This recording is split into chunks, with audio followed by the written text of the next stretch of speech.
The number you have dialed has been changed. The new number is... Please note, the new number is... Hi, I'm Dave Mason of IS Photographic. I'm here today on another episode of Matrimony Mashup with my good friends Terry Robertson-Smith, Sarah Lamar from Rubia Flower Market. Welcome, ladies. Thanks for being here. Thank you for having us. Now, we are great friends, and I know Rubia Flower Market well, but for the viewers who may not know as much about Rubia, Terry, give us your elevator speech. Well, I'm the owner of Rubia Flower Market, and we've been in business almost 8 years now. And weddings were not a part of the piece of the business plan in the beginning, but as the community developed and we developed, we have excelled with service. We work with the brides, their budgets. We also have an array of flowers. If they come in, the selection is the best in town or the best in the area. They can select any flowers they want. We will work with any containers they have. They can rent, they can own, or they can bring in their own. And we feel we have 4 wedding consultants on staff and a very knowledgeable staff that can service the bride. So we feel we really set ourselves apart from other competition in town. Awesome. And I've seen the shop. What she's saying is reality. Huge selection, large staff, great staff. Love everybody there. Okay, so what we're going to do now is we're going to do a little role playing. And I am the bride who called, scheduled a consultation, or maybe I'm the groom. Let me ask you that real quick. Do you get a lot of grooms that are assigned to to head up the flowers, or maybe they're just kind of involved? They're involved, and sometimes we have, brides are really, really busy, and almost every bride these days is working a full-time job and trying to plan a wedding. So a lot of times we do see the groom come in and try to lend a helping hand. Awesome. That's good to hear. Yeah. I always like seeing that. Yeah, it's a good sign. It's a good sign. It is. It's totally a good sign. Okay, so I am the bride and the groom, let's say that. And I've got a consultation with you, and I walk in and I have no idea, right? I've looked at some pictures on the internet, maybe I've got that binder, but in reality, I don't even know where to start. So Terry, where do you start with me when I sit down? We usually have them look at books, samples of our own product, and if we have a laptop nearby, we'll have them go through our Facebook or our website and actually look at pictures of other weddings too, because Sarah's done a great job with the Facebook and the website, just updating it with all of our new selections, weddings we've done, and party events we've done. So we have them start there. And then if they have the color of the bridesmaid dress, which is very important, then that kind of sets the tone for everything, what their colors are, what their themes are. If they have no idea, I think they can walk through the store and say, oh, I like that, and then we can kind of guide them to what they want. Now, one of the things that Sarah actually mentioned off camera before we started rolling was a budget and the role that it plays. Do you want to talk about that for just a second? Yeah, the budget is really important to know beforehand. From our side of things, we can work with any budget. There are lots of areas to, get the end result that you want and not break the bank.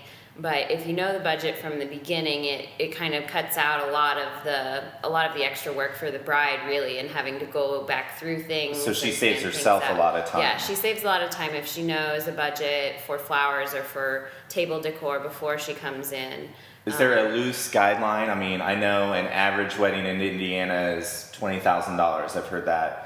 As an average. Some are much more, some are much less. That would be awesome. Is there a guideline, that a rule of thumb you see, like, well, flowers should maybe be 15% of your budget, or flowers should maybe be 20%? I mean, do you guys adhere to any kind of a... We don't ask about their other budget information as much. So as far as like a percentage, I don't think we could really give a good estimate. But we know that the bulk of the money as far as flowers go is spent on the bridal bouquet and the bridesmaid's bouquet.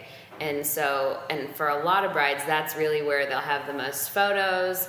That's what they're carrying around all day. That's what they'll see the most. So the most of the money for the flowers is spent in that area. And then the rest of the flowers, on the tables and in entryways and that kind of thing, those can all kind of be tweaked until you get exactly what you want price-wise. So there's definitely a priority in the bouquets that the girls are going to carry all day. And then you move into the the other arrangements. What about like special requests? What if a bride comes in and she does know exactly what she wants? So now we know a little bit about, you know, how you approach the girls that have no idea. What if a girl comes in and she knows exactly what she wants, but let's say you maybe know better. You have a couple ideas of things for her to try a little differently. Do any scenarios come to mind, or from your experience? Absolutely. Talk about that a little bit. Well, you know, I think with a lot of the flowers coming from all over the world now, we don't have the seasonality that we used to. So therefore, when tulips were available only in the spring, now we can get them in the winter, but they're higher priced. So there's lots of availability, but there's some very fragile flowers that come from Holland. And some brides really, really want like sweet peas or anemones or lilacs. And it's very, very hard to maintain that type of flower in a bridal bouquet, although all the bridal magazines show them because they are so wonderful.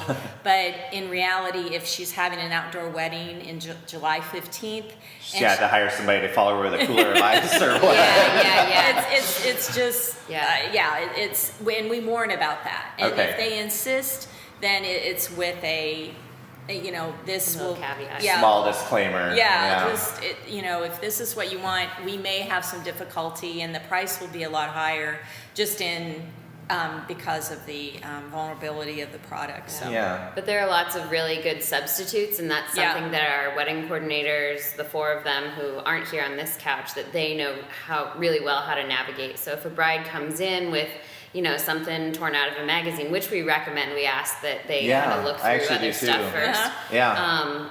That if they come out with, you know, something really specific, like the kind of things Terry's talking about, then, you know, our staff knows how to incorporate, you know, flowers that are hardier but still have the same texture, or you know, we can work you know, with things they may not have seen before. And I'm guessing a lot of the times as well save them money too. Definitely. Anytime, most of our flowers come from South America, but anytime we have to get something from Holland, which is a possibility, it does cost more money because that's a longer way to travel.